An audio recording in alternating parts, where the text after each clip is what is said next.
오늘 뉴욕 증시는 S&P 500이 0.84%, 나스닥이 1.71% 상승한 반면 다우지수는 0.02% 소폭 오르며 혼조세 속에 마감했습니다. 외환 시장에서는 원달러 환율이 1.18% 급등하며 1461.48원을 기록해 강달러 압력이 거세게 나타났습니다. 전반적으로 반도체 섹터의 강력한 폭등세가 기술주 중심의 상승 랠리를 이끈 하루였습니다. 미국의 4월 신규 일자리가 11만 5천 개 증가하며 시장 예상치를 2배 수준으로 뛰어넘었습니다. 실업률은 4.3%를 기록하며 안정세를 보였고 의료와 소매운송 등 다양한 분야에서 고용이 창출되었습니다.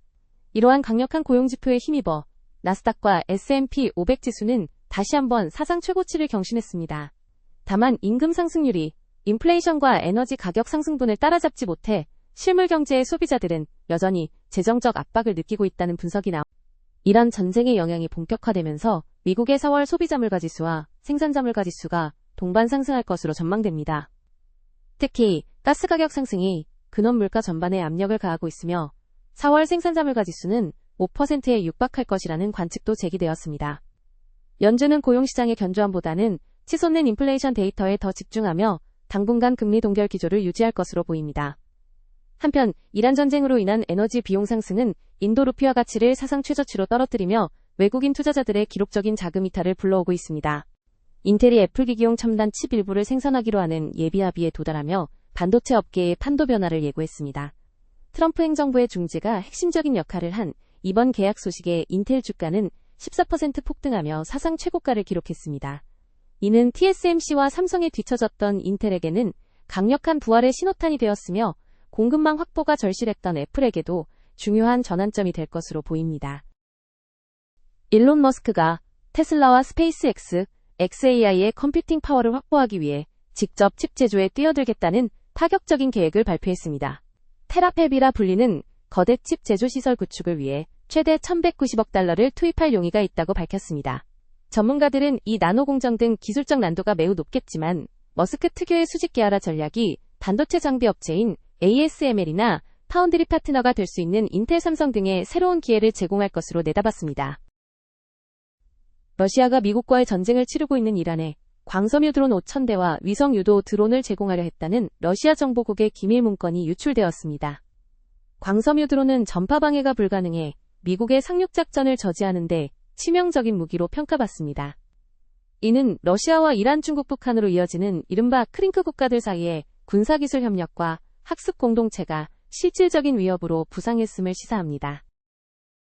아마존과 메타마이크로소프트 등 거대 기술 기업들이 AI 인프라 구축을 위해 막대한 현금을 쏟아부으면서 잉여 현금 흐름이 10년 만에 최저 수준으로 떨어질 전망입니다. 반면 고전하던 소프트웨어 기업들은 AI 통합 서비스의 성과를 보여주기 시작했습니다. 데이터독은 AI 기반 제품 수요로 주가가 30% 급등했고 디지털오션 역시 AI 전용 클라우드 매출이 3배 증가하며 시장의 우려를 불식시켰습니다. 이란 전쟁으로 호르무즈 해협이 봉쇄되면서 약 2만 명의 선원이 9주째 바다에 갇혀 심각한 위기를 겪고 있습니다. 미사일 공격으로 인한 인명피해는 물론 식수와 식량 부족, 정신적 고통이 극에 달한 상태입니다. 필리핀과 인도 등 주요 선원 송출국들은 자국민 보호를 위해 노력하고 있으나 전쟁 종식 없이는 즉각적인 본국 송환이 어려운 실정입니다. 밈 주식의 제왕으로 불리는 라이언 코언, 게임스톱 최고 경영자가 470억 달러 규모의 이베이 인수를 제안하며 시장에 파장을 일으켰습니다. 게임스톱보다 4배나 큰 이베이를 인수하겠다는 이례적인 시도에 대해 이베이 측은 냉담한 반응을 보이고 있습니다. 코언은 신주 발행과 차입을 통해 자금을 조달하고 이사회를 교체하는 위임장 대결을 펼칠 것으로 예상되어 사상 첫 밈 인수합병 성사 여부에 관심이 쏠리고 있습니다. 도널드 트럼프 대통령이 다음 주 베이징을 방문해 시진핑 주석과 정상회담을 가질 예정입니다. 호르무즈 해협 통행 재개와 관세 문제 등 외교적 현안이 산적한 가운데 양국 관계의 향방이 주목됩니다. 한편 러시아와 우크라이나는 승전 기념일을 맞아 3일간의 휴전과 포로 교환에 합의하며 일시적인 전투 중단에 들어갔습니다. 제79회 칸 영화제가 프랑스 남부에서 막을 올리며 전 세계 영화인들의 이목을 집중시키고 있습니다. 팬데믹 이후 극장 관객 감소와 AI의 공습이라는 위기 속에서도 콘텐츠 수요는 여전히 강력하다는 평가입니다. 특히 애플과 아마존 같은 테크 거물들이 영화 제작과 극장 개봉을 적극 수용하면서 전통적인 영화 산업과 기술의 결합이 가속화되고 있습니다. 골드맨색스의 제롬 도르트먼즈 책임자에 따르면 최근 유가는 정점 대비 $20 하락하며 $95에서 $105 사이에서 거래되고 있다고 합니다. 4월 휴전으로 예상치 못한 위험에 대비한 추가 비용, 리스크 프리미엄이 일부 제거되었으나 향후 24시간 내 양해각서 체결 여부에 따라 시장은 매우 이분법적인 상황에 놓여 있다고 분석했습니다. 협상 결렬 시 실물 거래 가격, 현물 가격은 다시 급등할 수 있으며 특히 여름 수요 시즌을 앞둔 서양권의 정제 제품 시장이 과열될 수 있다고 전망했습니다. 반면 협상이 타결되더라도 해협 개방과 생산 정상화에 시간이 걸리기 때문에 유가가 $85 아래로 급락하지는 않을 것이며 시장이 하락 시나리오를 완전히 반영하는 데는 약 3개월이 소요될 것으로 내다봤습니다. 골드만색스의 제롬 도르트먼즈 책임자의 분석에 의하며 현재 가격 수준에서 미국과 유럽 등 선진국 경제의 유의미한 가격 상승으로 인한 소비 감소, 수요 파괴는 관찰되지 않고 있다고 합니다. 다만 아시아 지역에서는 높은 원료가로 인해 석유화학 가동률 조정과 생활방식 변화 등 하루 300만에서 500만 배럴 규모의 수요 파괴가 나타나고 있다고 설명했습니다. 또한 항공유 부족 문제를 해결하기 위해 정유사들이 원유를 정제해 나오는 제품별 비율 수요를 조정하고 있으나 이는 나프타와 디젤 분야의 병목 현상을 초래하여 여름철 전반적인 정제 제품 가격을 높게 유지시키는 요인이 될 수 있다고 경고했습니다. 현재 투자자들은 휴전 이후 가격 상승에 베팅하는 위험 회피 거래 롱 해지를 청산하며 하방을 바라보기 시작했으며 유가가 $85 선으로 떨어질 경우 소비자 측의 재진입이 예상된다고 덧붙였습니다. JP모르간의 마이크 프로리 수석 이코노미스트에 따르면 최근 비농업 고용이 11만 5천 명을 기록하며 시장 예상을 상회한 것은 전체 노동시장이 여전히 좋은 위치에 있음을 시사한다고 합니다. 기업조사와 가계조사 간의 괴리로 인해 데이터에 소음이 많은 환경이지만 전반적인 기저 추세는 꽤 괜찮은 상태라고 진단했습니다. 특히 구직 포기자 등을 포함한 체감 실업률, 광해 실업률인 유식스이 0.2%포인트 상승한 것은 이전 달의 강세가 일부 되돌려진 수준이며 실업자 대비 구인 건수 비율이 일근처를 유지하고 있어 노동시장이 너무 뜨겁지도 차갑지도 않은 적당한 수준이라고 평가했습니다. 계속 실업시장 청구 건수가 저점을 경신하고 있다는 점도 노동시장의 회복력을 뒷받침하는 긍정적 신호라고 분석했습니다. JP모르간의 마이크 프로리 수석 이코노미스트의 분석에 의하면 AI 데이터 센터 구축으로 인한 고용 효과는 약 200에서 250명 수준으로 추정되며 이는 막대한 자본 지출 규모에 비하면 크지 않은 숫자라고 합니다. 챌린저 보고서에서 AI가 해고 사유로 언급되고 있는 가운데 실제 고용 보고서에서도 헬스케어나 유통업종은 강세를 보이는 반면 전문직 및 비즈니스 서비스 분야는 기대에 못 미치고 있어 AI가 일부 일자리를 대체하고 있다는 가설과 일치하는 특징이 나타나고 있다고 설명했습니다. 또한 연방정부 고용에서 정보효율성위원회인 DOG의 효과가 나타나고 있으나 이것이 아직 민간 부문의 활동이나 전체 소비자 지출에 중대한 부정적 영향을 미치지는 않고 있다고 판단했습니다.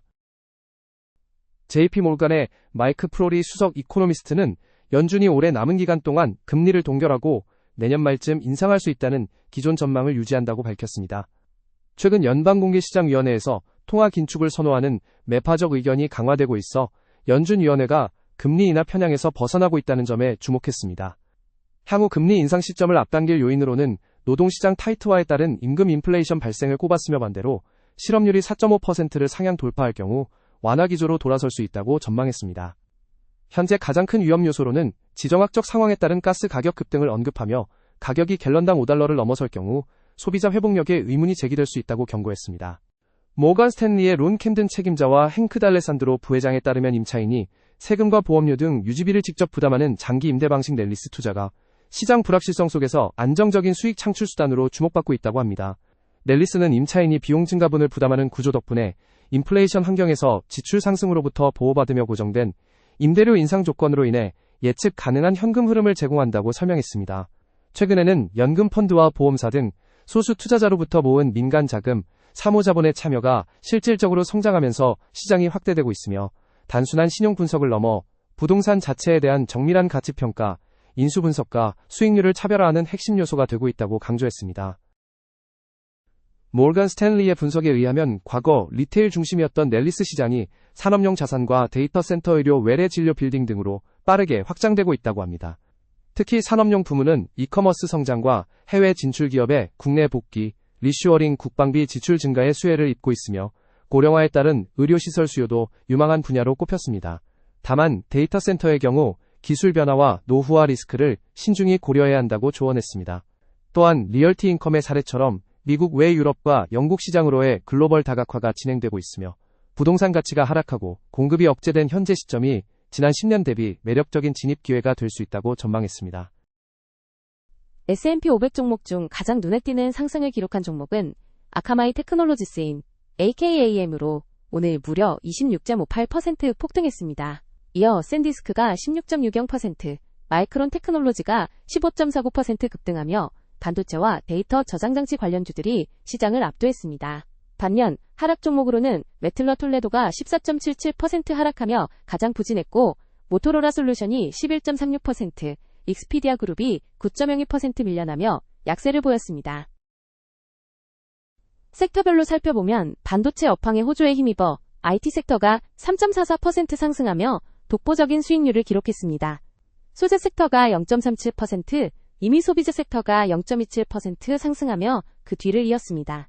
반면 유틸리티 섹터는 0.89% 하락하며 가장 부진했고 헬스케어와 금융 섹터도 각각 0.85%와 0.60% 하락하며 약세 흐름을 보였습니다. 국가별 ETF 수익률을 살펴보면 한국의 EWI가 7.61%라는 경이적인 상승률을 기록했고 일본은 1.35%, 미국은 0.83% 상승한 반면 중국은 0.02% 하락하며 약보합세를 보였습니다. 글로벌 전체 수익률 상위 3개국은 7.61% 오른 한국을 필두로 네덜란드가 1.97%, 대만이 1.91% 상승하며 반도체 강국들의 강세가 돋보였습니다. 반면 하위 3개국은 아르헨티나가 3.27% 급락했고 인도네시아가 1.46%, 콜롬비아가 0.95% 하락하며 부진한 모습을 보였습니다. 지금까지 2026년 5월 9일 글로벌 금융시장 소식이었습니다. 이번 주 주요 기업 실적 발표 일정입니다. 5월 5일 화요일에는 Credit Acceptance, Transient Group, Gulfport Energy, Jackson Financial, Cummins Assurant, Talon Energy, Jazz Pharmaceuticals 등의 실적 발표가 예정되어 있습니다. 5월 6일 수요일에는 United Therapeutics, H&M%R Block, Premerica, HCI Group, 센코라 등의 실적 발표가 예정되어 있습니다. 5월 7일 목요일에는 맥케이슨 WW Granger, Mercado Libre, Mettler Toledo International, Reinsurance Group of America, 코피, Polestar Automotive Holding UK 등의 실적 발표가 예정되어 있습니다.